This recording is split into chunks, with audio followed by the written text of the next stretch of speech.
Ai, ai, sindilola. Ai, ai, sindilola. Ai, ai, sindilola. Sindilola, ndithandiza. Ai, ai, sindilola. Ai, ai, sindilola. Ai, ai, sindilola. Sindilola, ndikanawo. Ndikulandireni okondedwa omvera konse kumene muli. Heneleke ichale mtumiki wanu believer lero pa 8 January 2024 sabutopiki kukhudzika ndi kutenga mbali pa matenda. Believer, sabata yatha tinasiyana pano timanena kuti kubadwa mwatsopano. Dziko langa ladzaza ndi anthu opemphera opita ku tchalichi, machechi member ovala machechi uniform, kaoimba kwaya, omanga duku loyera, ali osabadwa mwatsopano. Amajijilika kwambiri ndi mapoloto kwa zipembedzo koma ngosabadwa mwatsopano. Ayikidwa m'maudindo koma ngosabadwa mwatsopano. Ngotchuka kwambiri koma ngosabadwa mwatsopano. Amayimbira olo amapembedzera koma ngosabadwa mwatsopano. Adzadza ntchalichi lero. Matthew chapter number 11 verse number 28, Bible nakuti idzani kwa ine nonse akulema ndi kuthodwa. Kuyitana kwa Yesu akuyitana anthu amene alema, anthu amene athodwa abwere kwa iye. Yesu akuti adzapumulisa, adzapasa goli lofewa. Koma zikuchitika lero, anthu akubwera kwa Yesu asadaleme, akubwera kwa Yesu asadatope. Nchifukwa chache zikuchitika zinthu zibe pamaso pa Mulungu. Sinimadabwa anthu ntchalichi nkumagonana. Sinimadabwa anthu ntchalichi nkumazemberana, umbava uchitikabe. Sinimadabwa anthu ntchalichi nkumagwebana nkumathedzimulana, mabanja nkumatheserana. Mudzafacha adabwera kwa Yesu asadatope kunjako. Akamamenyana ntchalichi amakhala kuti ndeuzo, zigogodozo, sadatope nazo kunjako, sadamve calling ya Yesu. Yesu anena kuti amene mwatopa ndi kumenyana kunjako, bwerani kwa ine mudzapume. Ndiye kuti palibe somenyana. Yesu anena kuti bwerani kwa ine nonse amene mwatopa ndi zigololo, bwerani kwa ine mudzapume. Koma ngati wina akugona nabe ntchalichi, anthu opemphera, ndiye kuti adabwera kwa Yesu asadatope nzigololodzo. Nchifukwa chake nyansi zikuchitika malo oyera. Nchifukwa chache anthu akuzemberana. Nchifukwa chache anthu akutamba. Lero mfiti zonse mudzazipeza dazipasa mayina ndi amayi achigwirizano. Mfiti zonse zikamanga maduku oyerapa, anthu nkumati wakumwamba watheka kuteku yoyera ndi dukuyo. Akavala chigwirizano, akavala mvano apa, white and black pansipa, ena white pansipa blue, ena white pansipa lady, ena white kawaiti kande sika kuso, ndipo kumwamba kusukukhala black, kumwamba kumakhala chani white pansipa pamene pakusintha. Umachita kudzo undutumiki wakuti pansipa ndi black, kena apansipa pa green, apansipa blue, apansipa lady, apansipa coffee. Umati awawa ndi akuti, awawa ndi akumamwamba mosemu ndi white funso nkumari. Kodi mtima songwa white? Kodi mtima ngoyera onga kadukuka? Ambira kurambira ntchalichi, mfiri za mpiri zadzaza, machechi memba zadzaza nchechi, anthu akuramba ntchalichimo. Mfiri, Mulungu atithandize kwambiri. Zikuchitika zinthu zoyipa. Yesu akuti idzani kwa ine nonse amene mwalema ndi kuthodwa. Waye mukumwabe ntchalichi. Ndekuti kachasu sanatope naye kunjako akubwera kudzamwera ntchalichi. Foja chamba sanatope nacho kunjako ndi awo amene akuzunguza maso ali pyu nchalichi chamba kungupereka zimimba kunguthesa mabanja kungoba amuna eni ake banja mayi ucho chigwirizano jalanda nzake mamuna mutsefwa cha adabwera kwa Yesu asadarope alibe mphamvu za vigololo ali ni mphamvu bezoledzera ali nazo mphamvu. Yesu akuti mubwere kwa ine amene mwaropa amene mwalema amene mwathodwa nazo ndidzakuvumiseni. Nefe naona sabata yathaija kuti Petro adalalikira anthu ajanalaswa mtima natitu kwa atumwiwa titani amunenu abale ndeti manena kuti meseji ya lero tikamalalikira pano anthu sakulaswa mtima sakulaswa mtima aja mtima utalasidwa adafa muchakale chawo akamati titani nuno abale misozi inalipatsaya pawo. Lero message ya lero anthu amangoseka mene mtumiki adusiro mene lero lwagama mene ucholera mene akambwiri mene atidzimulira kumanda sakulasidwa mtima akamachoka pamene pamaendabe mutsimphina. Mameseji ambiri lero anthu akwalasa miyendo amangotsimphinabe kutsimphinabe awupemphera mangotsimphinabe awuchitabe dzina zijefwa cha meseji ya mulasa mwendo meseji ya mbaya nkono. Koma adalalikira Petro adalalikira anthu 3,000 adalaswa mtima naritu kwa rumwi titani Petro akuti lapani batizidwani yenso wa inu dzina la Yesu kuloza kuchikho cha machimo anu ndipo mudzalandira mphatso ya Mzimu Woyera. Baba nakuti anthu 3,000 adalapa adafa kuchakale chawo. Lero phada kuchitika nchalichi nyansi zikuchitika nchalichi lero nyansi anthu sadatope akudzichitira nchalichi sadatope nawo uchimo akupangira nchalichi sadatope anthu sadatope zokhudza kwambiri zinthu zokhudza mbuya tithandize omvera mbuya tithandize. Yesu akubwerapo mpano simudatope kumangonena anthu bodza miseche malo oyera mayi wa udindo nchalichi koma ndi amene akubweresa chisokonezo kusokoneza maminista kusokoneza magurupu kusokoneza anzake bodza simudatope. Banji mwabwera kwa Yesu musadatope kodi simudamva zimene iye anena mukayankha. Yesu akuti mubwera kuno amene mwaropa inu mukubwera ndi mphamvu zanu zomwe sizi mungogonana ini yake mungosokoneza mabanja simudatope bwanji osazipangira konko bwana. Ambuya tithandize nkadakonda ine malo oyera alemekezedwe nkadakonda ine intercessor kale serious nkadakonda azimayi achigwirizano adziwe chimene akuyenera kuchita pamaso pa Mulungu nkadakonda zibambo pemphera atakhala oyera nkadakonda anthu akadakhala serious funso mkomati are you born again. Mumayimba bwino kumamba kulemekezeka are you born again. Muli pa udindo zikomo kwambiri koma ndinobadwa mwatsopano mudachuka ndinodziwika koma mudabadwa mwatsopano. Yesu akubwerapo mpano believer tembenuka mtima mulandire Yesu akhale mbuye ni mpulumutsi. Ambuya tithandize mwana Mulungu. Lero tikuwerenga buku la Genesis chapter number 48. Chapter number 48. Tidasiyana pano wiki iyo.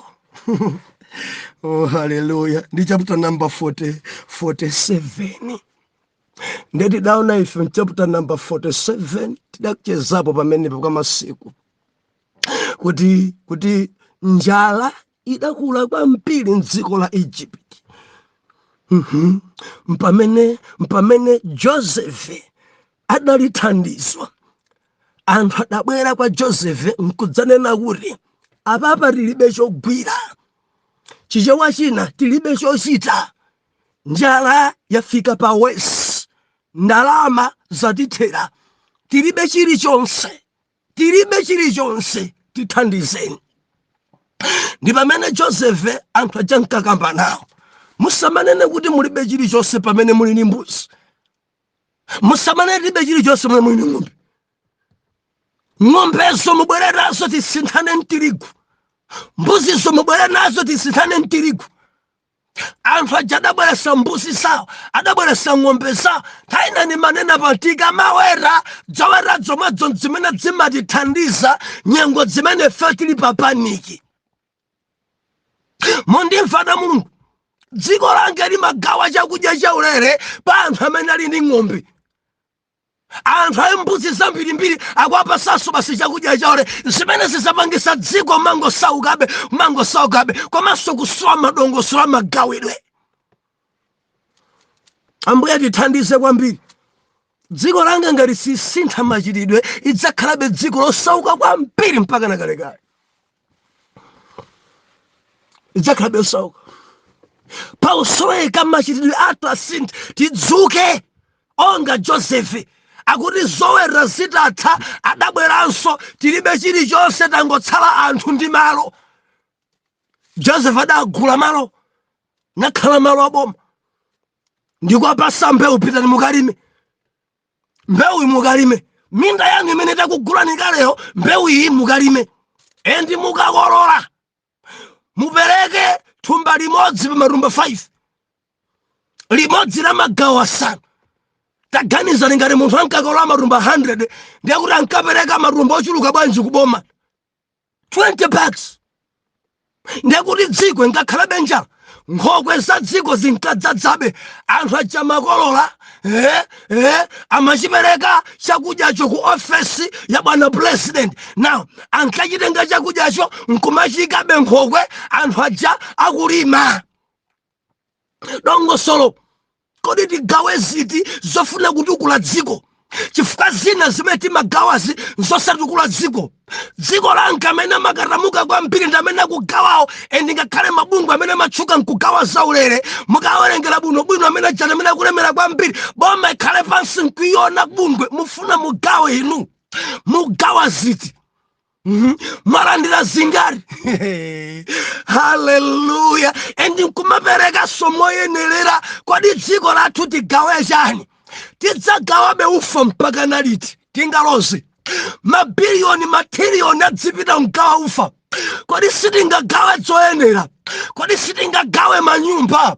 Kwamangira manyumba nkumausintha mudzi nkubwera round. Nthawi nake dziko langa ziwezi zinkafuna kuyamba kaya sidathera patika, nkumamanga karaoni, nkumausintha mudzi, anthu nkumapasa nkumafako kantendere. Akhoza kulosa chimene chimpakana adzukulu ache kubwera nkudzalosa. Nyumba iyi tidapasidwa boma. Mbewu tigawe. Nthawi yolima ija ndikuwapasako mbewu, nkuwapasanso madongosolo, nkuwapasa birifa. Tikamagawa fertilizer zina ziso madongosolo ndamene kupangisa kuti dziko langa lisaukebe. Adabweresa nzeru yakoponi ndani kaya? Ine ndikusazimvesesa kwangako, nimaona ngati ndalama zambiri zimathera pakoponi pepa ichi.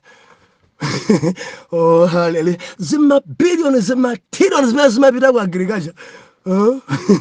Koma mapepa akhawerengeni. Ndiaona nimene amaperekera makoponi. Atamasankhira konko.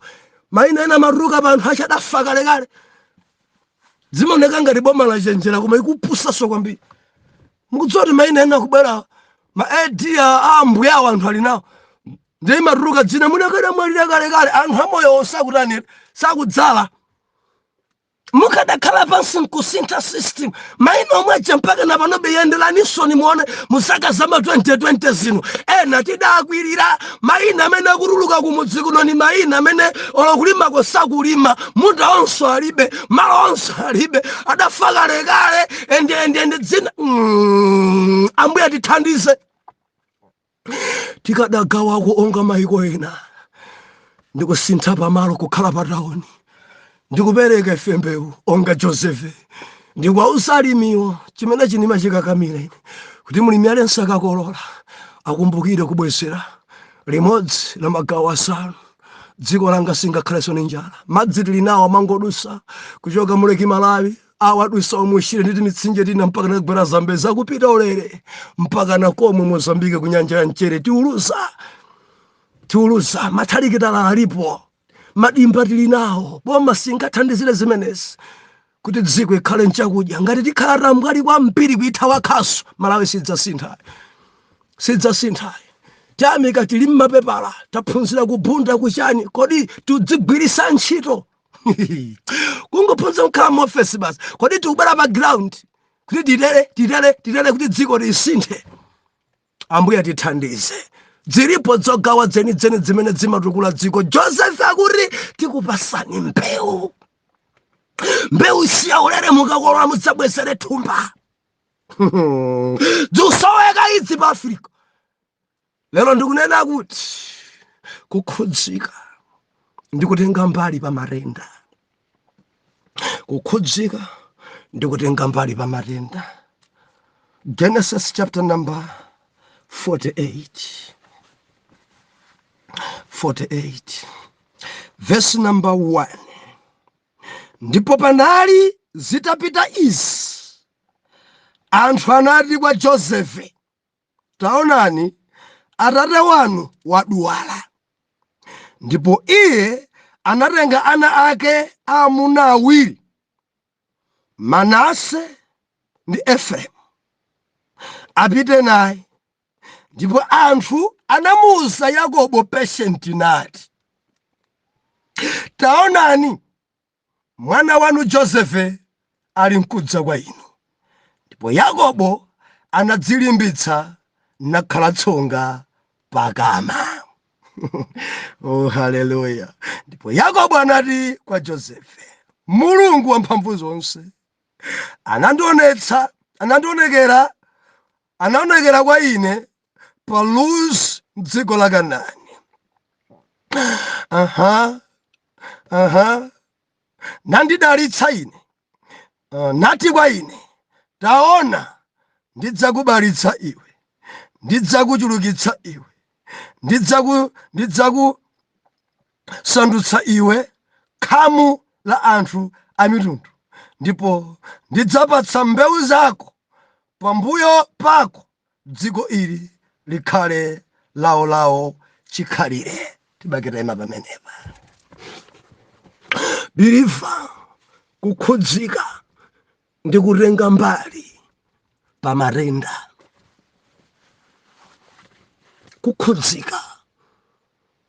Kukhudzika Josefe namandidalitsa kwambiri. Josefe biliva Josefe tuphunziramo zambiri mwa Josefe. Musayiwale bambo wake ali ku Gosheni, mwanaye ali ku Palesi. Bambo wake ali tauni jala Gosheni. Bible nena kuti madala Yakobo anadwala, tukamba dzoti anadwala. Biliva marenda ndi marenda, nkudwala aliyense amadwala. Yakobo mtumiki wa Mulungu, Yakobo amene nkalankhula ndi Mulungu nkamwa. Yakobo amene nthawi zonse akagwada kumwamba nkamuyankha pompo chita kapena usachite. Yakobo amene Mulungu adandalisa malo mwa Esau. Biliva mnyamata uyu madala awa gogo awa adadwala. Taina manena pano ena akangomva zoti mtumiki wakuti adwala amantenga ngati wakugwa. Nkudwala matupi wamafika pena pake po tsina, umafika pena pake po khosomola, zimfine malungowa. Chifukwa ku dziko langa pali ena osimbwa ni maumboni. Hayi neyo chiyambireni kupemphera sindadwale, ndipo amene akudwala ndiye kuti Yesu awo wafa. Musamanene choncho, simukuwerenga mawu a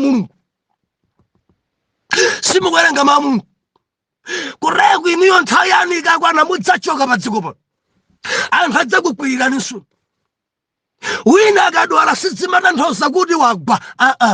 Wina akadwala sikuti achimwa kapena kuti uzimu wace wafoka. Ndi thupi iyi ndi thupi. Nthawi zina timadwala chifukwa chadera. Mwakhala kozizira kwambiri ndiye mudzakhale kunsanje. Wiki yomwe mudwala kwambiri ndi kutentha. Endi wakunsanje kuti akakhala mulanje kunzuzu kapena kulilongwe chifukwa chakuzizira. Wiki yomwe yakumanaso adwala zimfine, adwala zifuwa mpaka na malungo nkunjenjemera. Sisi kutanthauza kuti munthu yongo akugwa. Ayi. Sisi kutanthauza kuti munthu yongo afoka. Ayi. Kuduwala. Marenda.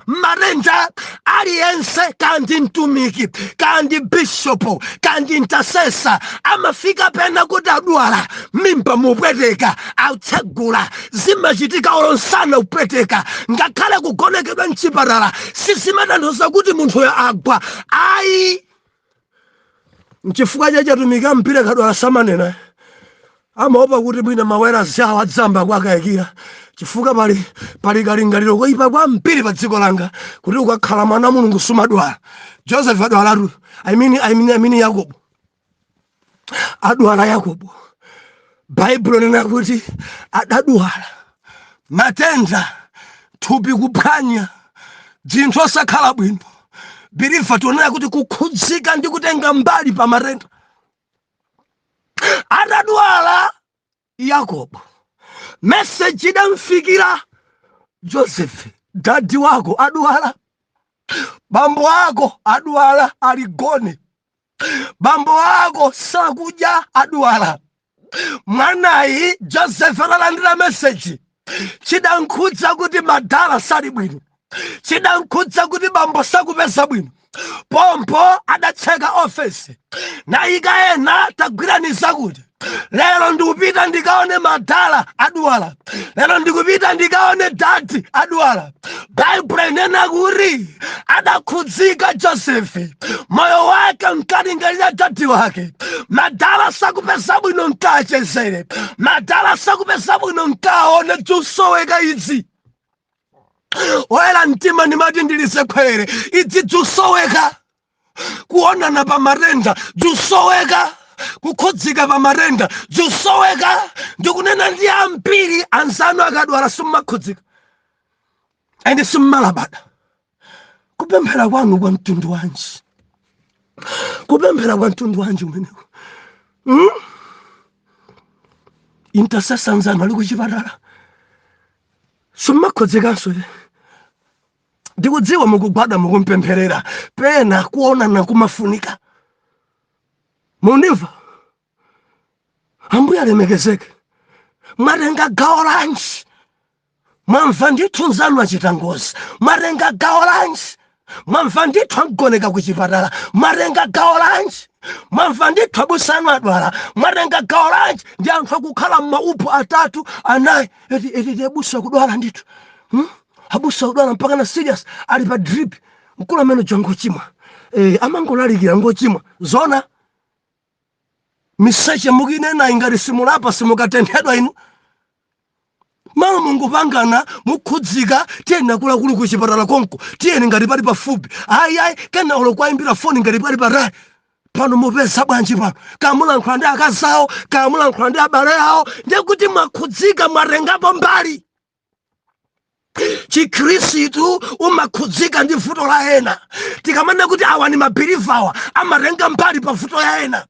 Joseph Bible nakuti adantenga mwana wake Manase, kuntenga mwana wake Efremu. Tiye mukaona gogo anu adwala. Adarenga nyamarawa akwayendetsa pa galera kapadali pa mtutumula. Koma ngati mfumu adali pa choyendera chabwino kwambiri chaboma. Awupita kaona bambo wake. Bible ikunena kuti ali kubwera. Anthu adathamanga kwa patient Yakobo. Akubwera mfumu Joseph chichewa china. Mwana wanu wapa mtima uja aramva zoti mwadwala akubwera.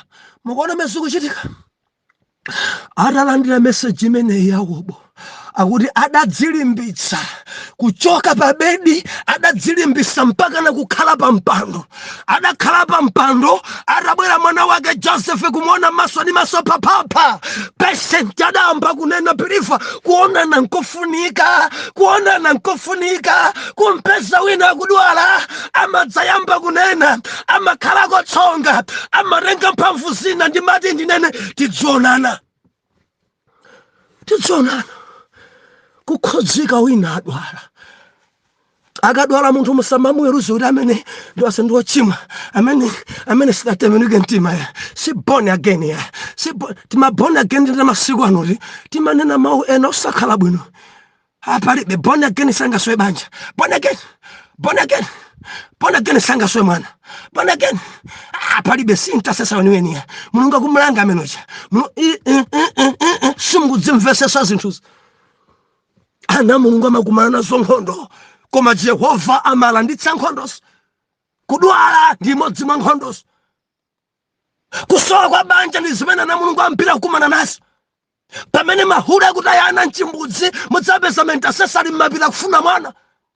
Wina kamasowa mwana musaganize kuti sakupemphera kapena ngochimwa. Nthawi idzakwana adzabala, Jehova sakhala chete, koma tisafike powerusa mpaka na kumtenga wina ngati wochimwa. Ayi, mumakhudzika ndi vuto la ena. Ndi marine ndichita chodandaula, ana anu ndikamba ndinu ana, bambo anu ali moyo, mayi anu ali moyo, akadwala mayi anu mumakhudzika. Bambo anu akadwala mumakhudzika. Mudachoka m'mimba mwa mayi anu malungu akudzinga mukhudzika. Bambo anu amene adakubalani adwala, kodi mukhudzika. Mukutenga mbali anji pa bambo anu, mukuthandiza anji pa bambo anu. Chabwino muli kutali, mukutumiza anji kwa bambo anu. Ena kufunika kuchipatala, mwathandiza bwanji bambo anu. Mayi anu mwathandiza bwanji. Kodi apongozi anu adwala amene adabereka akasanuwa, chikukukhudzani kuti apongozi adwala. Nene ndinu adzukulu, agogo anu adwala, mbuya anu adwala. Efereimu ndi Manase adati dati tiyeni tikaone agogo, tikaone agogo, agogo adwala, tikaone agogo, saupeza bwino, tikaone agogo. Banja lina landidalisa kwambiri pa Krismasi. Nyengo zawo zidali zolimba kubasa, kuti sakadatha kubwera ku Malawi kuchokera dziko lakunja, koma adabwerabe. Bambo ndi ana awiri, tiyeni agogo anu onga Joseph, mtenga mwana wamkazi, tenga mwana wamamuna, tiyeni agogo anu adwala mpaka nonkhatabe. Agogo anu adwala, ana kaona agogo, gogo kulimbikitsika mpaka na kudya kunyama yapa Krismasi, yapa New Year, ndi adzukulu wache gogo mdzukulu wina yamafuna asapite nsanganso kumva mtendere. Tusoweka kukhudzika.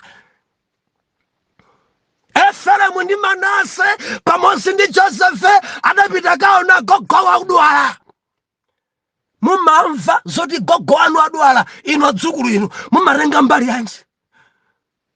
Mumapita nawo mayi anu, mumapita nawo bambo anu, kuti tikaone agogo. Popanda agogo mwina ife sikadampezeka. Mulungu adagwiritsa ntchito agogo kuti mayi athu mupezeke, adagwiritsa ntchito agogo kuti abambo mupezeke. Ababa, tiyeni tikaone agogo. Mukudziwa gogo amasangala kwambiri ndi azukulu. Mawa ndidzafika kumeneko, gogo amasangala ndi azukulu. Kankadwala bwanji mphamvu simapezeka. Malemba anena kuti atafika Josefe akuti Yakobo adadzilimbitsa nakhala tsonga.